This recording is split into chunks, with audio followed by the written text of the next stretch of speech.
ওম নমো ভগবতে বাসুদেবায়। শ্রীমদ্ভাগবতম মহাপুরাণম দশম স্কন্দ একষষ্টিতম অধ্যায়। সদী ভক্তবৃন্দগণ,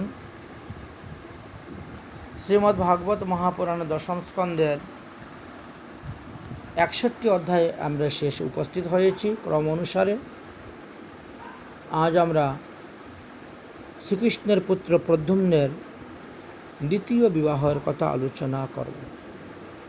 প্রদ্যুম্ন তেনার মামাতো বোনকে বিবাহ করেছিলেন, শুভাঙ্গিনীকে। তো এই বিষয়ে আমরা একটু বিস্তারিত আলোচনা করব।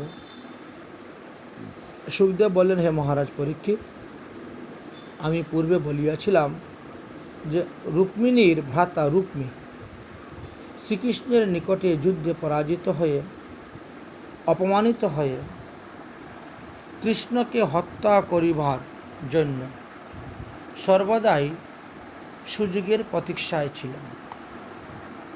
এই জন্য তিনি আর বিদর্ভ দেশে ফিরে গেলেন না। তিনি ভুজকূট নামক একটি নগরে বাস করতে শুরু করলেন। সেখানেই তিনি বিবাহ করলেন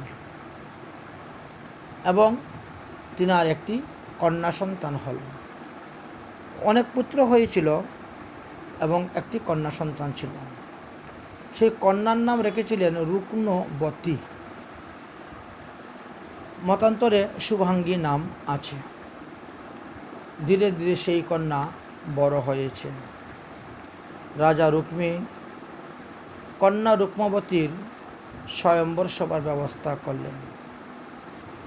সেই স্বয়ম্বর সভায় পৃথিবীর বহু রাজপুত্রগণই এসে উপস্থিত হয়েছিলেন। শ্রীকৃষ্ণের পুত্র প্রদ্যুম্ন মামাতো বোনের বিবাহ দেখার জন্য তিনি গেলেন।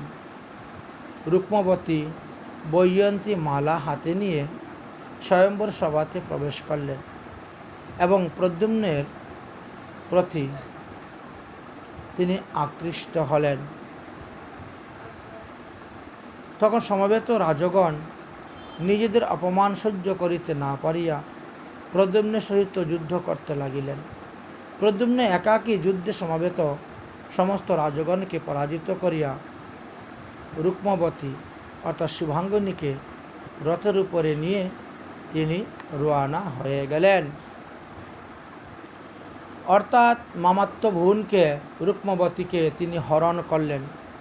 যদিও রুক্মী ভগবান শ্রীকৃষ্ণের দ্বারা অপমানিত হয়েছিলেন, তবুও তিনি নিজের ভগ্নী রুক্মিণীর প্রিয় কার্য সাধনের উদ্দেশ্যে নিজ ভাগিনা প্রদ্যুম্নের হস্তেই নিজের কন্যা রুক্মবতীকে সম্পাদন করিলেন। অতঃপর প্রদ্যুম্ন রুক্মবতীকে নিয়ে দ্বারকায় উপস্থিত হলেন। রুক্মবতী পিসিমা রুক্মিণীর সঙ্গ পেলেন। রুক্মিণীকে মনে প্রাণে সেবা করতে শুরু করলেন। এইভাবে বেশ কিছুদিন গত হয়ে গেল। প্রদ্যুম্নের ঔরসে রুক্মবতী গর্ভে মহাবলশালী অনিরুদ্ধ জন্মগ্রহণ করেছিলেন। অতঃপর কৃতভর্মার বলশালী পুত্র রুক্মিণীর কন্যা চারুমতীকে বিবাহ করিয়াছিলেন। হে পরীক্ষিত, যদিও রুক্মী ভগবান শ্রীকৃষ্ণের প্রতি শত্রুভাব ছিল, তবুও নিজ ভগ্নী রুক্মিণীর এবং নিজ কন্যা রুক্মবতীর স্নেহপাদ্যে আবদ্ধ হইয়া শ্রীকৃষ্ণের পৌত্র অর্থাৎ ছেলের দিকের নাতি অনিরুদ্ধের সহিত নিজের পৌত্রী অর্থাৎ তিনারও ছেলের দিকের নাতনি রুচনাকে বিবাহ দেওয়ার প্রস্তাব করেন। হে পরীক্ষিত, রুক্মীর দৌহিত্র অর্থাৎ মেয়ের দিকের, ভুল হয়েছে, দৌহিত্র মানে মেয়ের দিকের। রুক্মির দৌহিত্র অর্থাৎ মেয়ের দিকের নাতনি অনিরুদ্র আর রুক্মির পৌত্রী অর্থাৎ ছেলের দিকের নাতনি রুচনা সহিত বিবাহের প্রস্তাব পাঠালেন।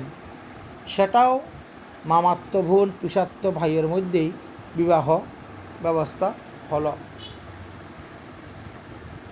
হে পরীক্ষিত, যদ্যপিও স্মৃতিশাস্ত্রে মাতুলপত্রী বিবাহ উচিত নয় বলে লেখা আছে, তথাপিও দেশ কাল বিধান দ্বারা দুঃসবহ হয় না, ইহা মনুসংহিতায় লেখা আছে। মনুসংহিতাতে বললেন, দক্ষিণে মাতুলি কন্যা, উত্তরে মাংস ভোজনম চ মদুদকং ধন্যাম্নি ন চ দৃষ্টং মনু বব্রীত। সমাজায় আচারধিকো ধর্ম, জাতি দেশ কুলোদ্ভব, গ্রামাচার পরিগ্রাহ্য সর্ব এতৎ যথোচিতম। হে পরীক্ষিত, বরের পিতৃগণ এবং কন্যার পিতৃগণের মধ্যে যদি পরস্পর শত্রুভাবাপন্ন থাকে, তবে সেখানে পুত্রকন্যার মধ্যে বিবাহ কার্য করা শাস্ত্রে নিষেধ আছে। তাছাড়া লোকচারেও নিন্দনীয়।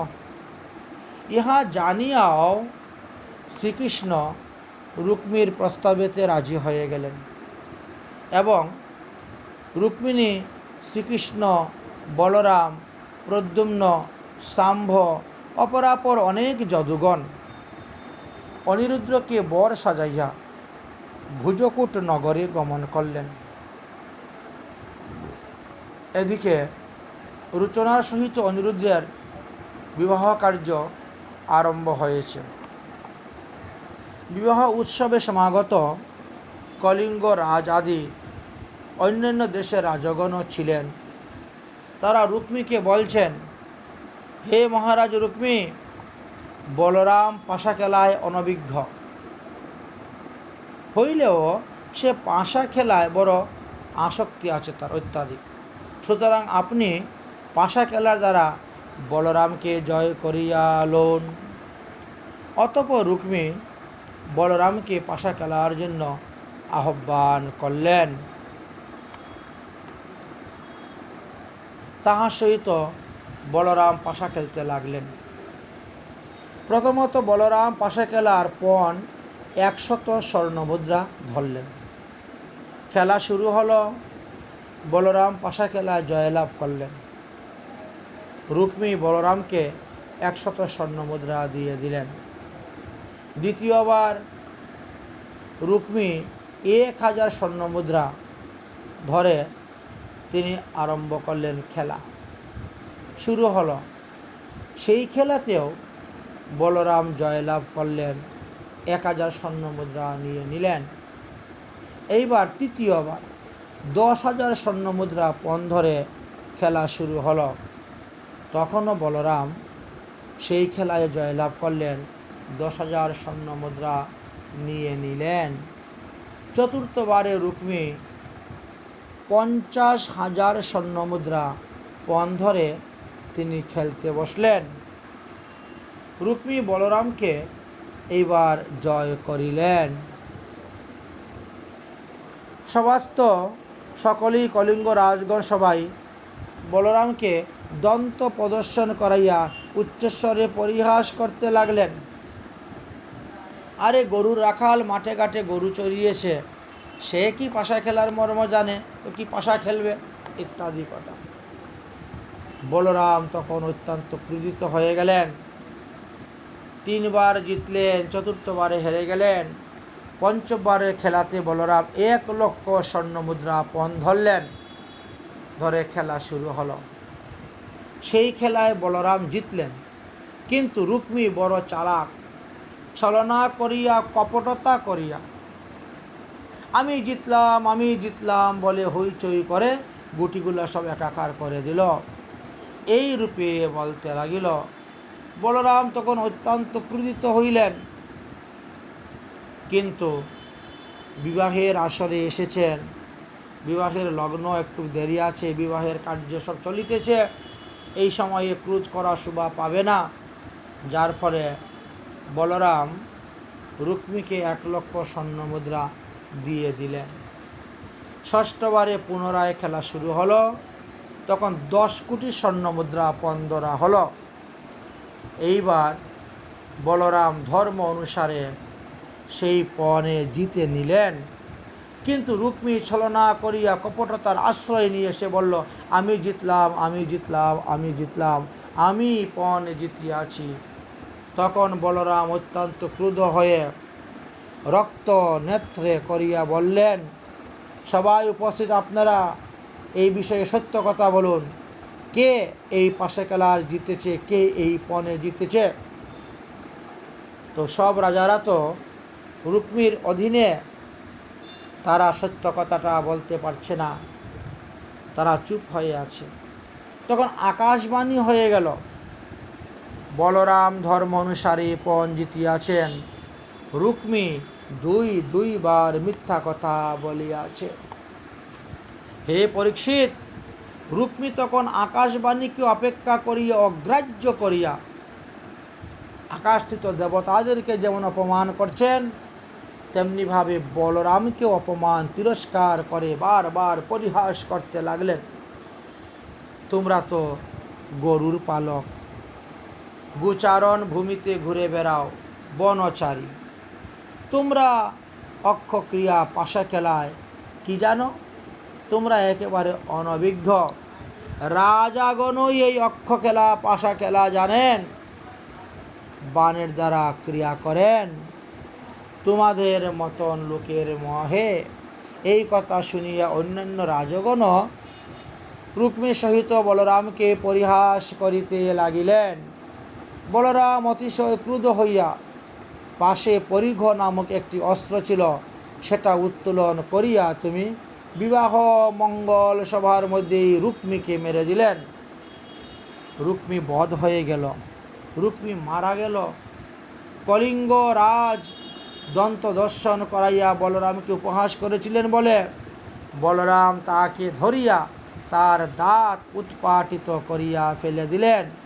অন্যান্য রাজগণ বলরামের পরিঘা নামক অস্ত্রের আঘাতে বাহুভঙ্গ, উরুভঙ্গ, মস্তকভঙ্গ, রক্তার্ত কলেবরে পলায়ন করলেন ভীত হয়ে।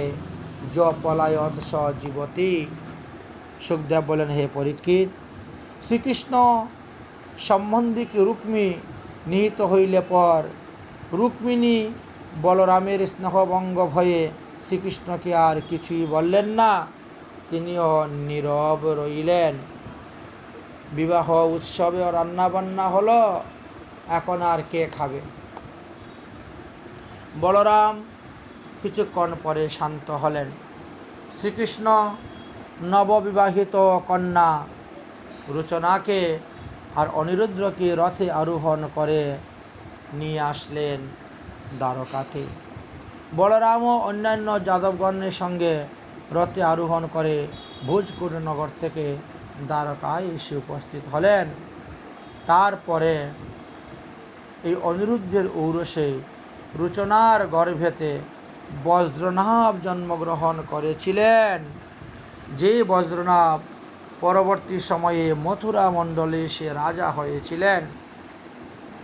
সুখদেব বললেন, হে মহারাজ পরীক্ষিত, অতঃপর বান রাজার কাহিনীর কথা আমি তোমার নিকটে বলব। এখন আমরা দশম স্কন্ধের 62 অধ্যায়তে প্রবেশ করব। এই অধ্যায়ে বান রাজার কন্যা উষার কথা বর্ণন করা আছে, সেই কথা আমি তোমাকে বলব। যদিও আমি অষ্টম স্কন্ধের 50 অধ্যায়তে কিঞ্চিত এই বিষয়ে আলোচনা করেছিলাম যে বলিরাজার 61টি পুত্র ছিল, তার মধ্যে জ্যৈষ্ঠ পুত্রের নাম ছিল এই বান রাজা। তিনি শিবের ভক্ত ছিলেন। পূর্বকালে এই বান রাজা রমণীয় সুর্ণিত নামক পুরীতে তিনি রাজত্ব করতেন।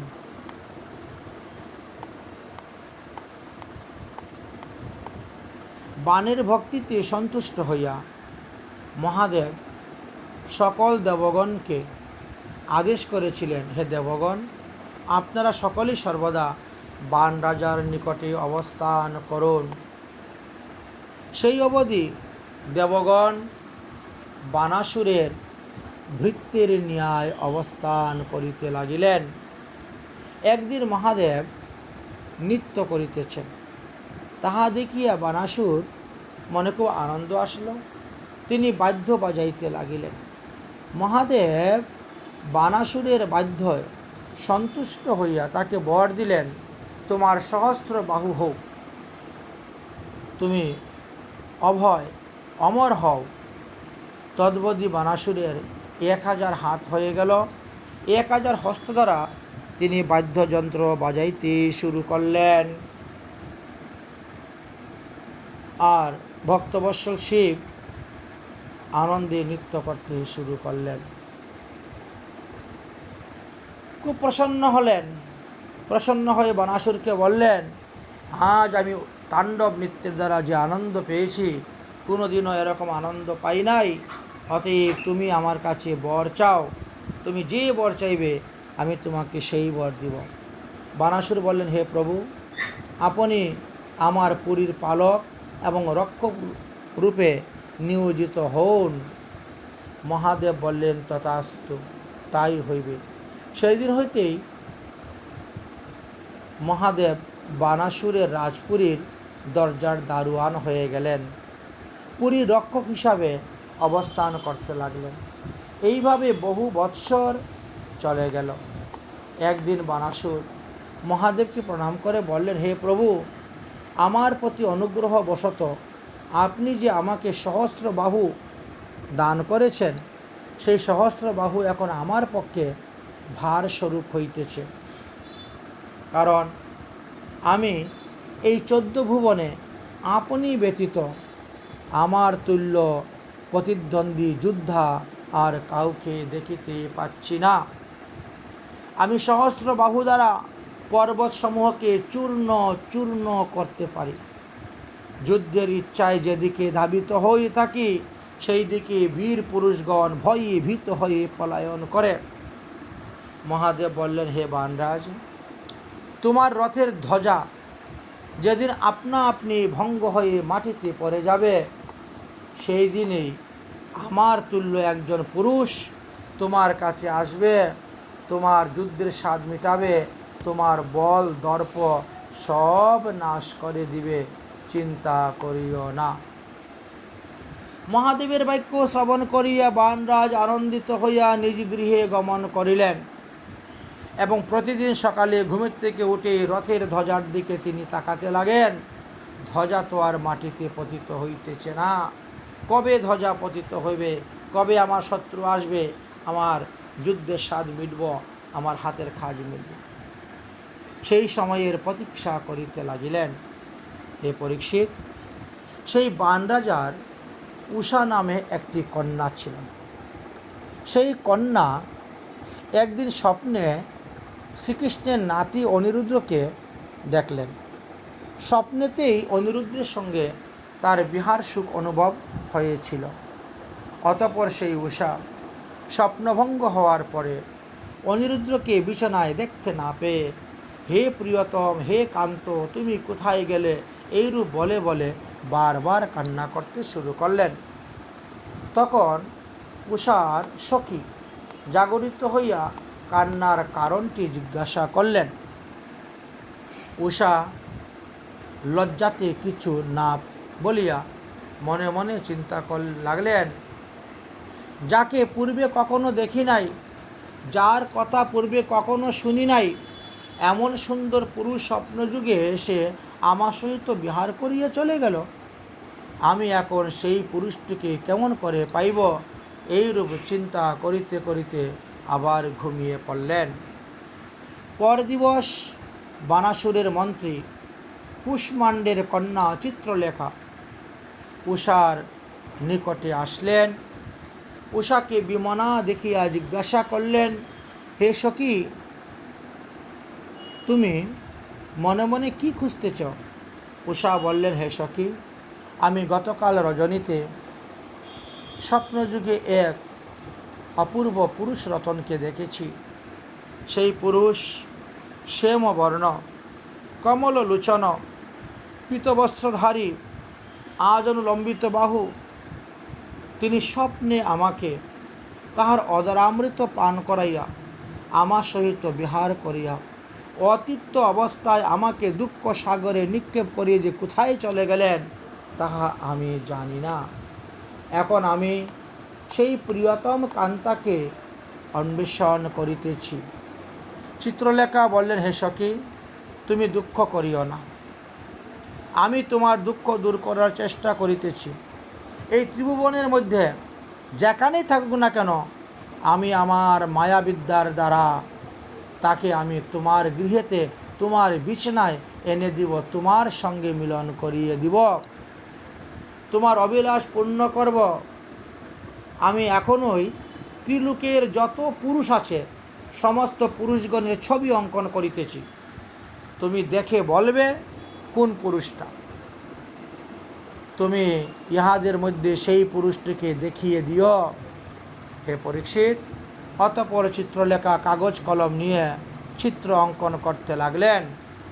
প্রথমে দেবতা, তারপরে গন্ধর্বগণ, তারপরে সিদ্ধগণ, তারপরে চারণগণ, তারপরে প্রণগগণ, দৈত্যগণ, বিদ্যাধরগণ, যক্ষগণ, অবশেষে মনুষ্যগণ অঙ্কন করতে শুরু করলেন।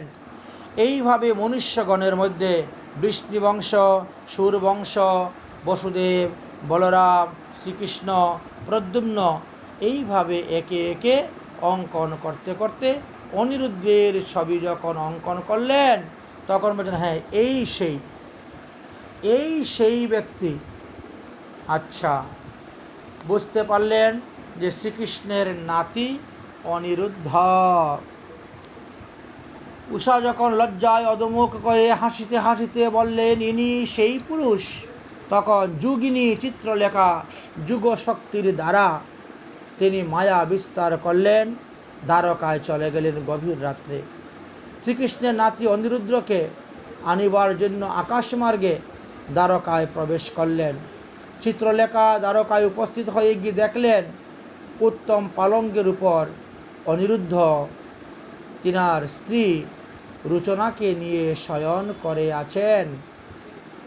সেই অবস্থায় সেই পালঙ্ক থেকে চিত্রলেখা যুগশক্তির প্রভাবের দ্বারা অনিরুদ্ধকে শূন্য মাগে উঠিয়ে শোণিত পুরীতে আগমন করে উষার গৃহেতে উষার পালঙ্ক শয্যার উপরে শয়ন করিয়ে দিলেন। উষা প্রিয়তম কান্তাকে নিকটে পাইয়া আনন্দিত হইলেন। চিত্রলেখা নিজ গৃহে চলে গেলেন। রাতের অন্ধকারে গৃহে অনিরুদ্ধ উষাকে নিজের স্ত্রী রুচনা মনে করে তিনি তার সঙ্গে বিহার করেছিলেন। উষা নগসঙ্গমে আনন্দিত হয়ে সুখে নিদ্রিত গেলেন। পরদিন সকালে উষা সমস্ত ঘটনা অনিরুদ্ধকে বললেন, এখান থেকে পালিয়ে যাওয়ার চেষ্টা করবেন না, আপনাকে এখানে সমস্ত ধরনের সুযোগ সুবিধা দেওয়া হবে। উষার রূপ ও যৌবন দ্বারা অনিরুদ্ধের চিত্ত হরণ হয়ে গেল।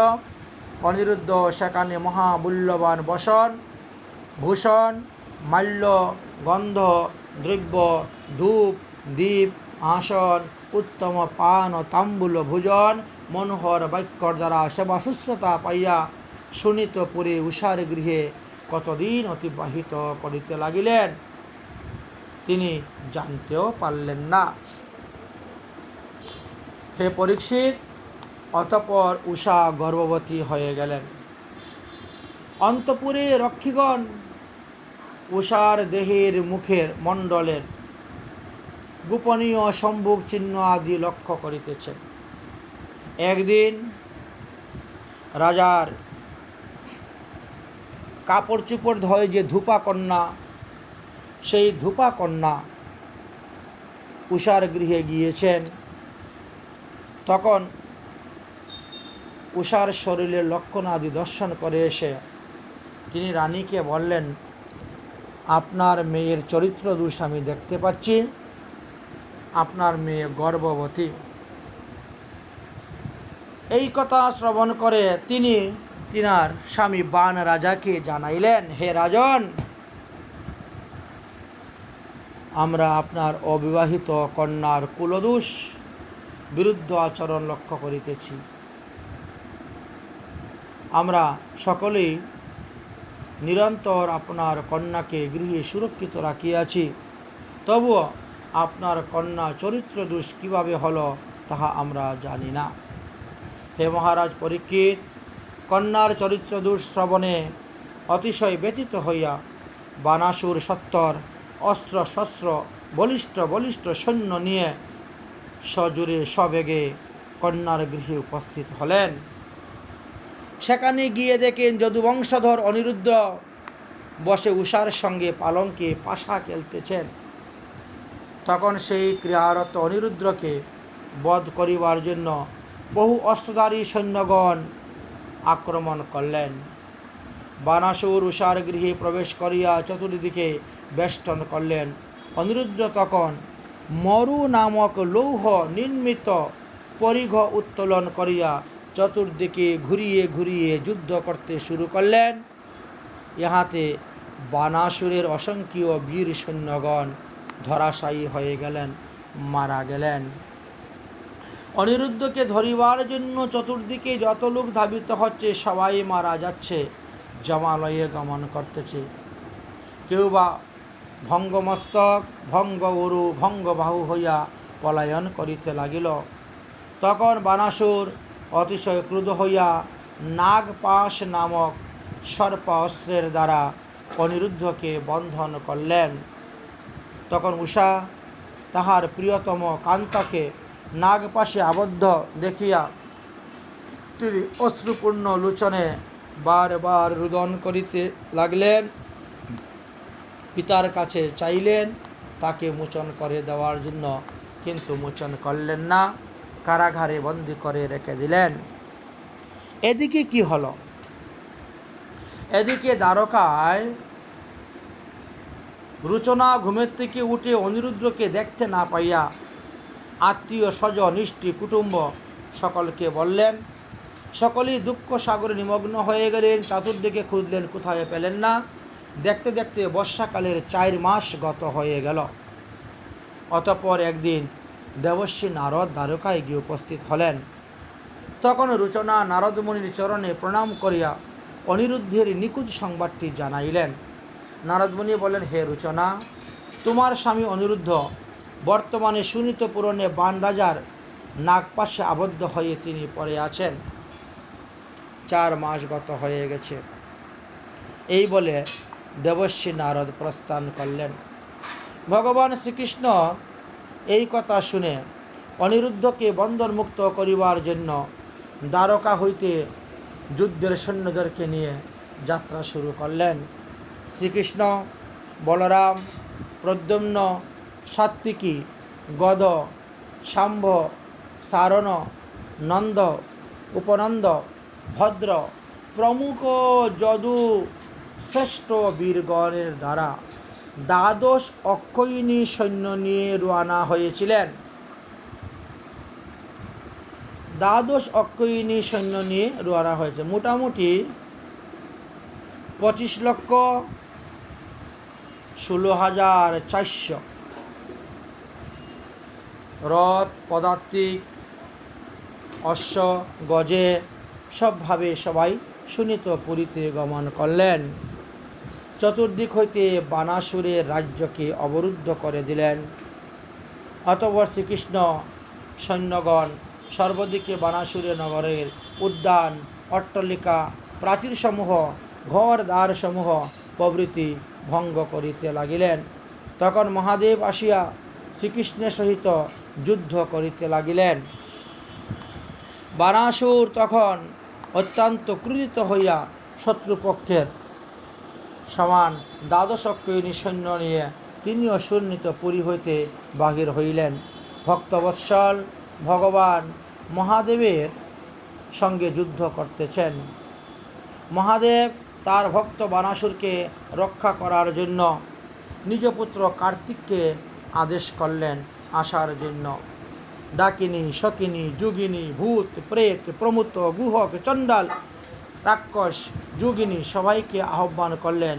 সবাই এসে উপস্থিত হয়েছে।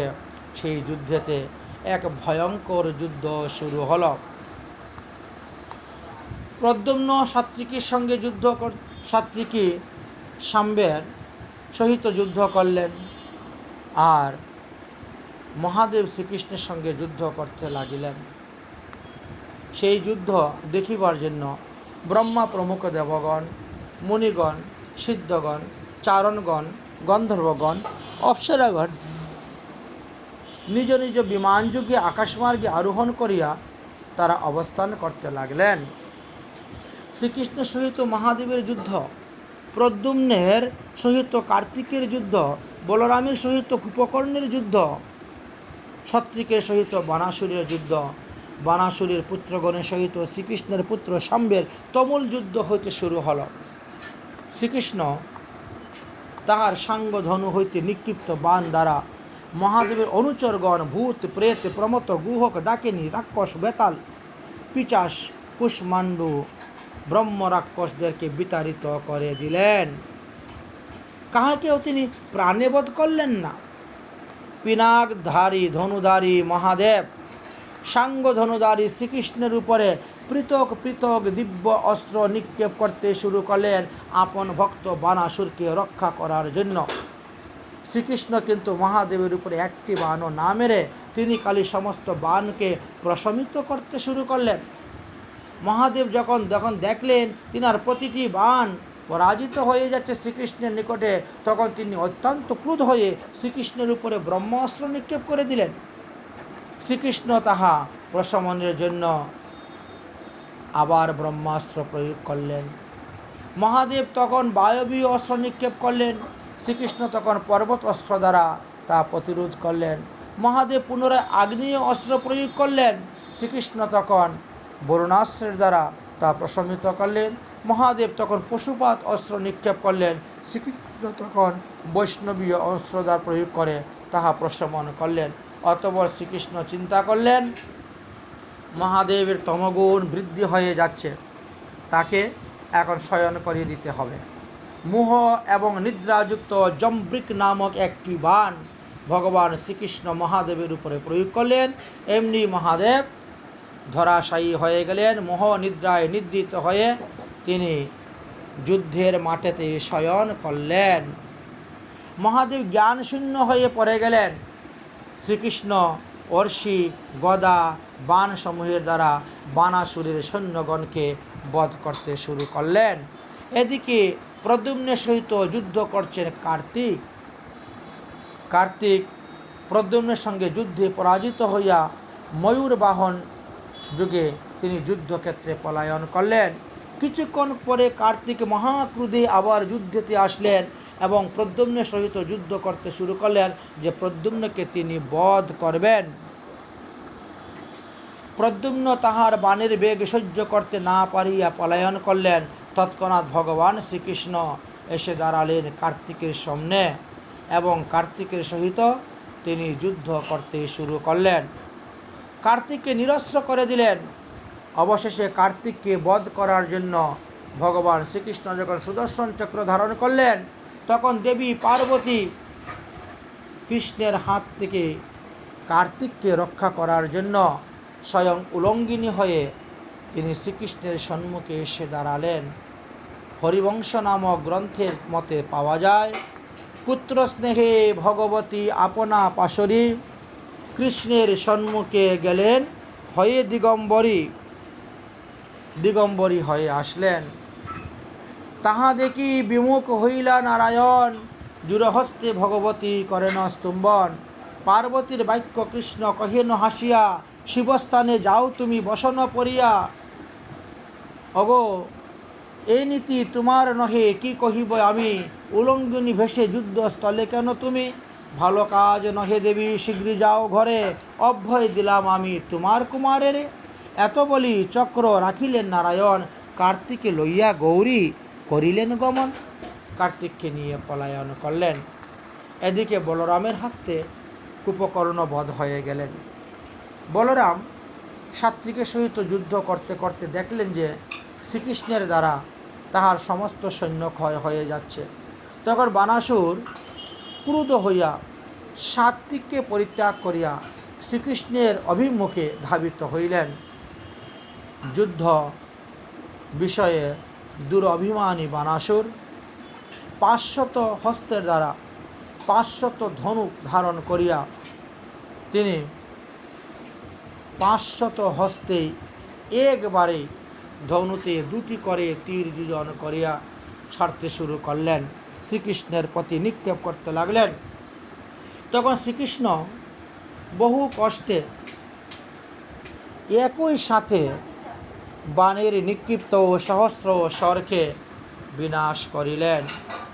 এইভাবে বহুক্ষণ যুদ্ধ চলল। বানাসুরের তীর সমাপ্ত হয়ে গেল, বাণ সমাপ্ত হয়ে গেল। শ্রীকৃষ্ণ তখন বানাসুরের ধনুটাকে ভঙ্গ করে দিলেন, সারথীকে বধ করে দিলেন, রথ ভেঙে দিলেন, রথের অশ্বকে বধ করে দিলেন। এইবার বানাসুর নিরস্ত্র হয়ে গেল। তিনি রথহীন অস্ত্রহীন হয়ে গেলেন, শ্রীকৃষ্ণের সম্মুখে দাঁড়িয়ে রইলেন। এবার শ্রীকৃষ্ণ চিন্তা করলেন এই বানাসুরকে বিনাশ করতে হবে।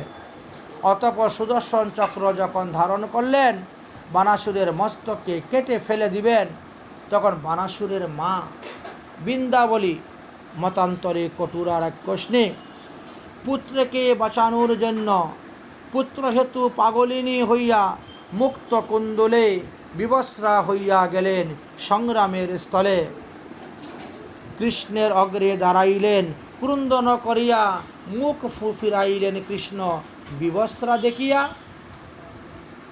কর্মকালে নারী যদি দেখে উলঙ্গ, সকল অশুভ তাহে কর্ম হয় ভঙ্গ। জানিয়াও তো অন্তর্যামী ফিরালেন বদন, বাণ লয়ে বৃন্দাবলী প্রবেশিল ভবন। অতএব বানাসুর এবার প্রাণ রক্ষা পেয়ে গৃহে চলে গেলেন। গৃহে যাওয়ার পরে তিনি দেখলেন যে মহাদেবের প্রদত্ত একটি বাণ ঘরে পড়ে আছে। এর নাম হলো রুদ্রজ্বর। এই রুদ্রজ্বর নামক অস্ত্র তখন তিনি সেখান থেকে নিক্ষেপ করে দিলেন।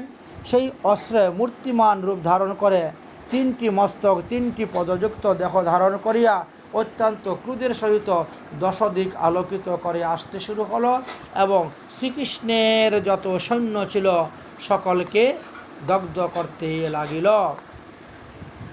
শ্রীকৃষ্ণের সৈন্যগণে সকলের শরীরের মধ্যে জ্বর এসে গেল।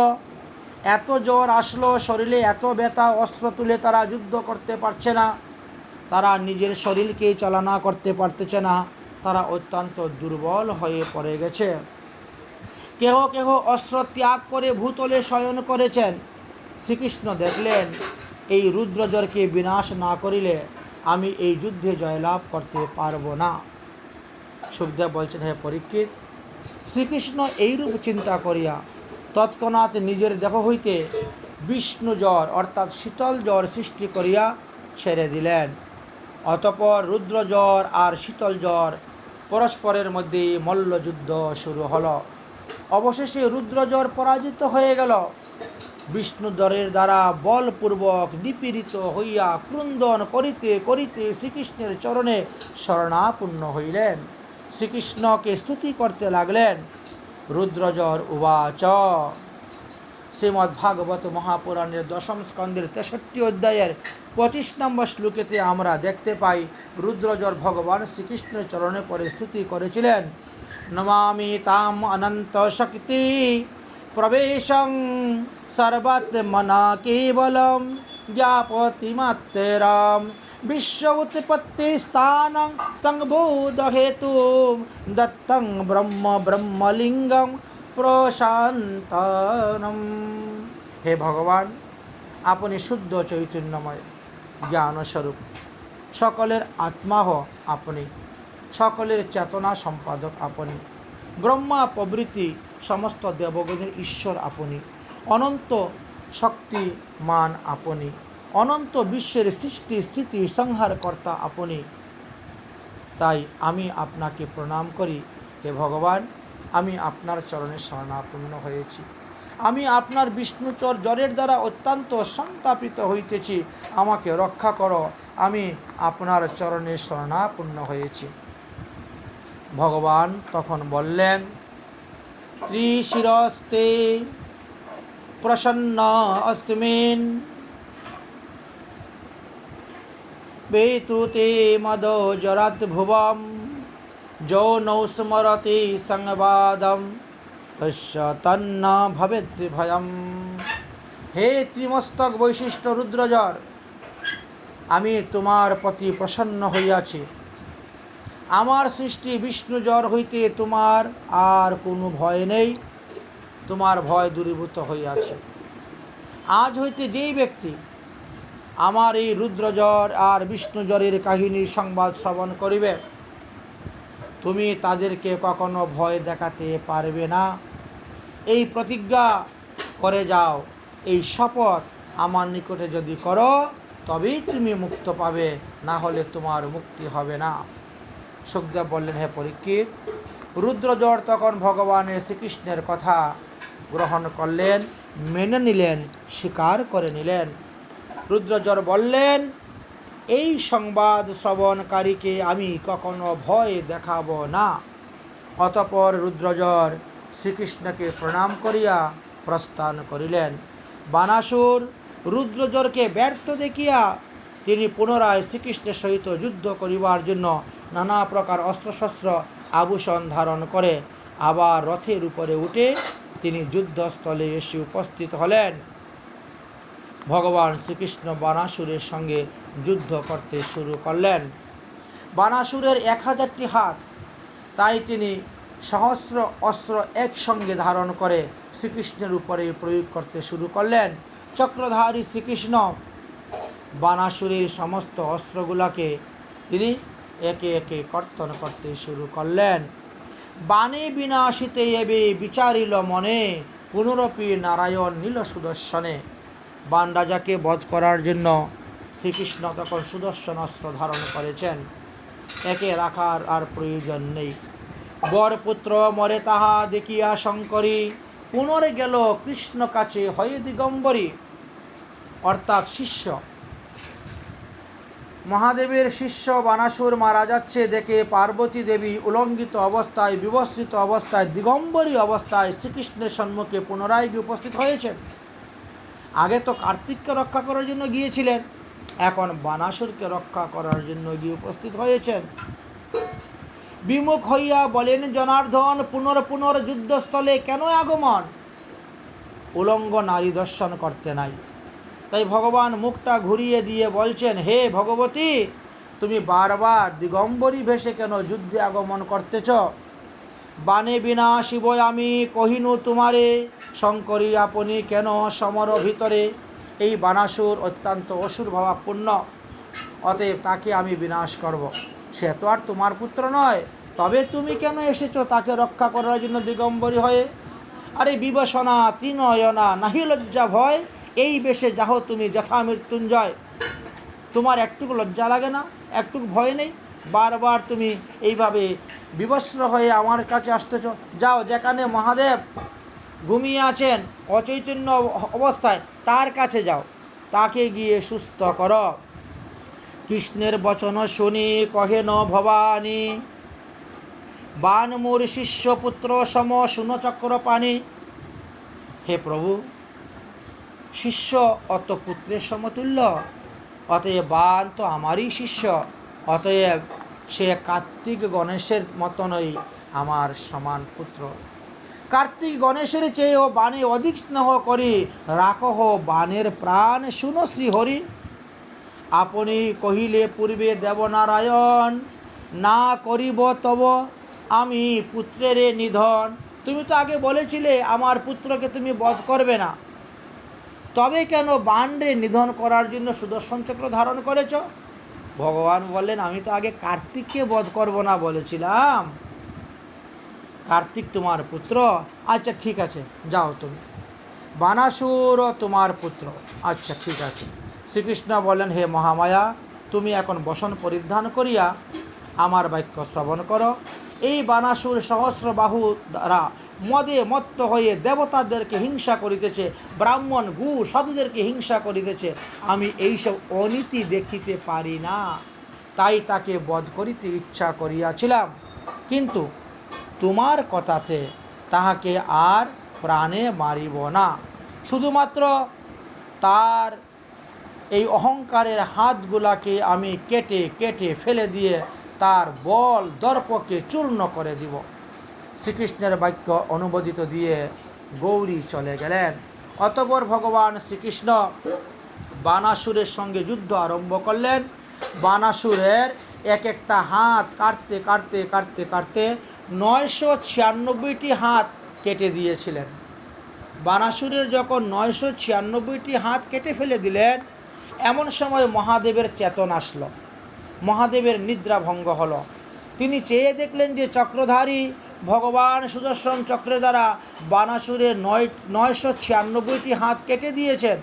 ভক্তবৎসল মহাদেব দৌড়ে গিয়ে ভগবান শ্রীকৃষ্ণের চরণে পতিত হয়ে দণ্ডবত প্রণাম করে বলেন, প্রভু, আমার ভক্তকে প্রাণ রক্ষা করো, আমার ভক্তকে বধ করিও না। আমি তাকে অমর বর দিয়েছি, আমি তাকে অভয় বর দিয়েছি, আমি তাকে পার্ষদ করিয়ে আমার কৈলাস ধামে নিব বলে আমি প্রতিশ্রুতি দিয়েছি। আপনি আমার প্রতিজ্ঞা রক্ষা করুন, এই বানাসুরকে আপনি বধ করিবেন না। ভগবান শ্রীকৃষ্ণ বললেন, তাহলে তোমার শিষ্য তোমার ভক্তকে বলো, আমার নাতি প্রদ্যুম্নকে এক্ষুনি সুন্দর করে বর সাজিয়ে তার কন্যার সঙ্গে বিবাহ দিয়ে আমার নাতিবধূকে আমার হস্তে অর্পণ করুক, তবেই রক্ষা পাবে। মহাদেব বলছেন, হে প্রভু, যেহেতু বানাসুর এখন আপনার নাতি অনিরুদ্ধের শ্বশুর, সেহেতু আপনি বানাসুরের প্রপিতামহ। হে প্রভু, পূর্বে আপনি প্রহ্লাদের প্রতি যে রূপে প্রতিজ্ঞা করেছিলেন, হে প্রহ্লাদ, তোমার বংশের কাউকে আমি কখনো বধ করিব না, আপনি প্রতিজ্ঞাবদ্ধ ছিলেন। সুতরাং এই স্থানে আপনি সেই প্রতিজ্ঞাটা পূরণ করুন। অতঃপর মহাদেব 12টি শ্লোকের দ্বারা ভগবান শ্রীকৃষ্ণকে দণ্ডবতে প্রণাম করে বন্দনা করলেন। ভগবান শ্রীকৃষ্ণ বলেন, হে শঙ্কর, এই বানাসুর আমার অবৈধ, কারণ আমি পূর্বে প্রহ্লাদকে বর দিয়েছিলাম যে তোমার বংশের কাউকে আমি কখনো বধ করিব না। সুতরাং এই প্রহ্লাদের পুত্র হলো বিরোচন, বিরোচনের পুত্র হলো বলি, আর বলির পুত্র হলেন বানাসুর। হে শঙ্কর, কেবলমাত্র এই বাণের বল দর্প নাশ করিবার জন্যই আমি বানাসুরের 996টি হাতকে কেটে দিয়েছি, আর তাহার সৈন্যগণকে বধ করে আমি পৃথিবীর ভার হরণ করেছি। এই 12 অক্ষয়িনী সৈন্যবলকে আমি হরণ করিয়াছি। অতএব এই বানাসুর এখন 4টি হাত নিয়ে তোমার আশীর্বাদে সে তোমার পার্শ্বদেহ নিয়ে অমর হবে, জন্ম মৃত্যুকে জয় করবে এবং কৈলাসেতে তোমার পার্শ্বদেহে অবস্থান করবে, নতুবা আমি তাকে থাকার জন্য পাতালেতে বাসস্থান তৈরি করে দিব, সে পাতালে অবস্থান করবে। হে পরীক্ষিত, অতঃপর বানাসুর অবনত মস্তকে শ্রীকৃষ্ণকে প্রণাম করিয়া নিজ পুরীতে প্রবেশ করিলেন এবং নিজ কন্যা উষাকে সুন্দররূপে সাজিয়ে দিলেন। জামাতা অনিরুদ্ধকে সর্পবন্ধন থেকে মুক্ত করিয়া রথে আরোহণ করিয়া শ্রীকৃষ্ণের নিকটে নিয়ে আসিলেন। বর এবং কন্যাকে শ্রীকৃষ্ণের হস্তে অর্পণ করিলেন। 1 অক্ষয়িনী সৈন্য দান করিলেন। বর কন্যাকে দ্বারকায় পাঠাইয়া দিলেন। শ্রীকৃষ্ণ শঙ্খ, আনক, দুন্দুভি ইত্যাদি ধ্বনি করিতে করিতে নিজ পুরে তিনি গমন করিলেন।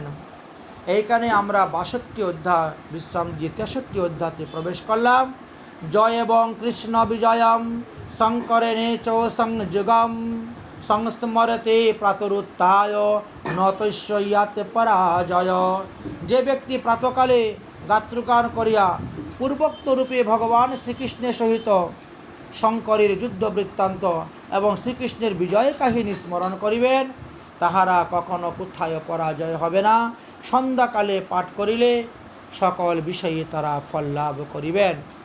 যাদের পুরাতন জ্বর আছে, ঔষধে সারে না, তাদেরকে এই প্রসঙ্গ পাঠ করিতে করিতে পঞ্চশস্য মুগ ডাল দিয়ে খিচুড়ি তৈরি করে 3 রাস্তার মুখের মধ্যে নিয়ে জ্বরের নামে একটি ভোগ নিবেদন করে দিবেন, দেখবেন জ্বর ভালো হয়ে যাবে।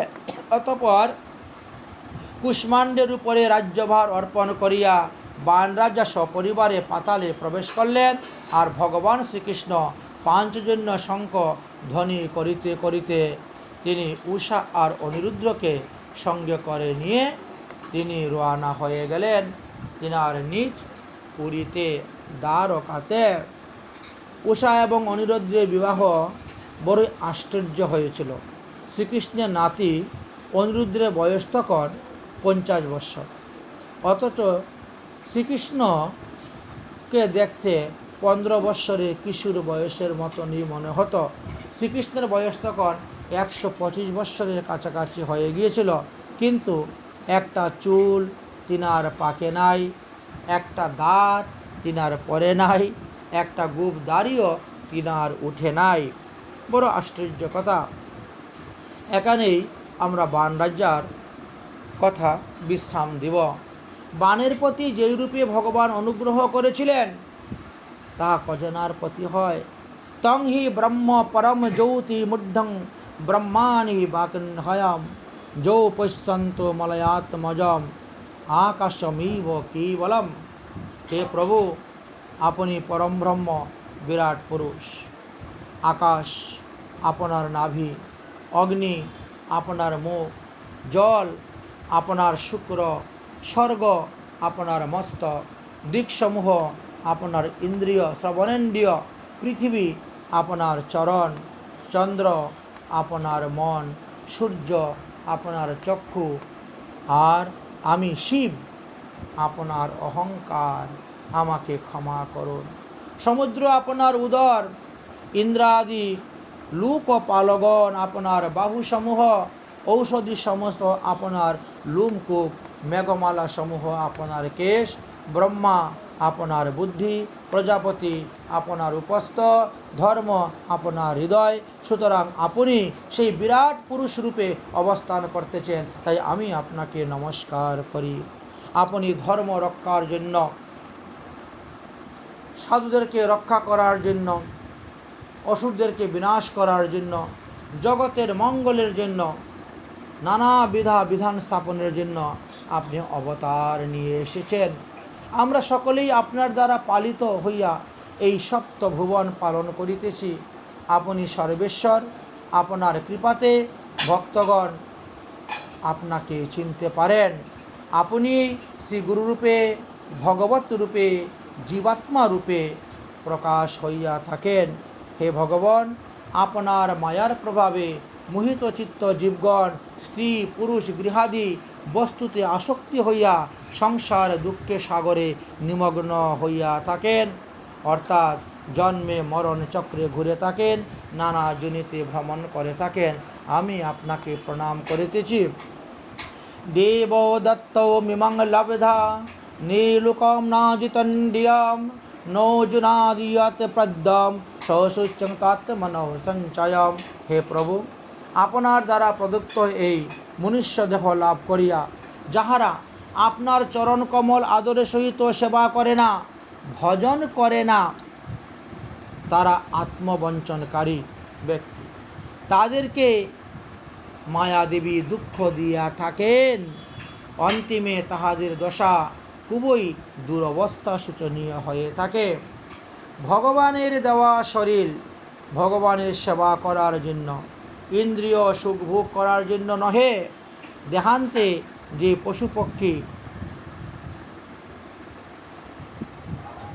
সে পশু পক্ষী দেহ প্রাপ্ত হয় এবং অগ্নিতে ভস্মীভূত হয়ে মারা যায়, এইভাবে বহু দুঃখ পাইয়া থাকে। সুতরাং এইরূপ নশ্বর দেহ, নশ্বর শরীর দিয়ে মানুষ সম্পত্তি মদে মত্ত হইয়া নিজেকে অজর অমর বলিয়া অন্য লোকদেরকে কষ্ট দেয়।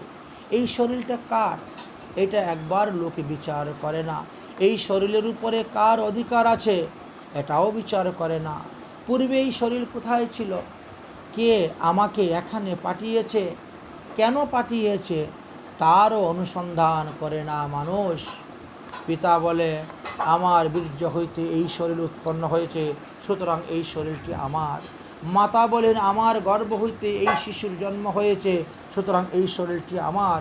পত্নী বলে, এই শরীরকে নিজের গর্বের জন্য আমি মাতা পিতাকে ত্যাগ করে এখানে এসেছি, তাহার সঙ্গে আমার বিবাহ হয়েছে, অতএব আমি তার অর্ধাঙ্গিনী, সুতরাং এই শরীরটি আমার।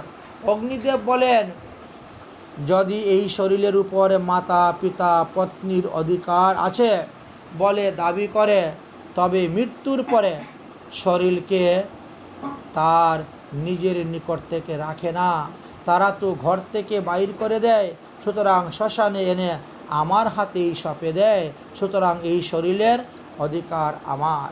শৃগাল কুকুররা বলে, যদি তাহাকে অগ্নিতে সংস্কার না করা হয় তাহলে এই শরীরটা আমাদের অধিকার আসে। এইভাবে এই শরীরের উপরে সকলেই অধিকার জন্মাইতে চায়, কিন্তু ভগবান বললেন, এই শরীর কাহারও নহে, আমি জীবকে কৃপা করে এই শরীর দিয়াছি আমার ভজন করিবার জন্য, সুতরাং এই শরীরে আমার অধিকার আছে। আমি অনিত্য শরীর দিলেহ তোমরা এই অনিত্য শরীর দিয়ে নিত্য বস্তু আমাকে লাভ করিতে পারো, কিন্তু ইহা না বুঝিয়া জীব শরীরকে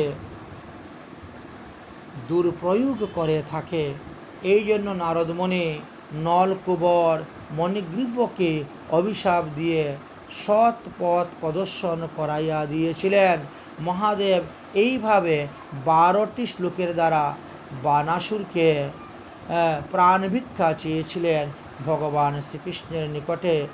ভগবান শ্রীকৃষ্ণ সন্তুষ্ট হয়েছিলেন বানাসুরের সেই সমস্ত স্তুতি ভক্তির দ্বারা।